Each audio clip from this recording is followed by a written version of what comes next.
साताऱ्यातील महाबळेश्वरमध्ये अनधिकृत बांधकामावरती हतोडा केला गेलाय। महाबळेश्वरातील भोसे, खिंगर आणि भिलार भागामध्ये ही कारवाई करण्यात आली आहे। अतिक्रमण हटवल्याने परिसरात काहीसं तणावाचं वातावरण आहे आणि म्हणूनच मोठा पोलीस बंदोबस्त सुद्धा तैनात करण्यात आलाय।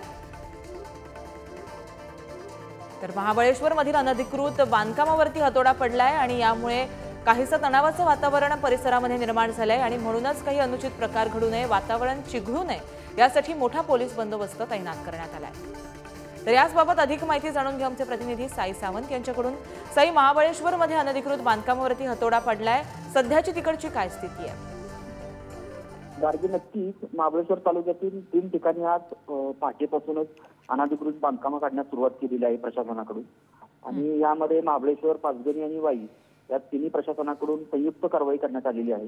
महाबळेश्वर परिसरातील भोसे असेल, खिंगर असेल आणि भिलार या 3 गावांमधील कारवाई करण्यात आलेली आहे। आणि आता या तिथल्या बांधकामाच्या ठिकाणी देखील मोठा पोलीस फौजफाटा देखील दाखल आहे। अधिक अपडेट साई तुमच्याकडनं जाणून घेत राहू। धन्यवाद तुम्ही दिलेल्या माहितीसाठी।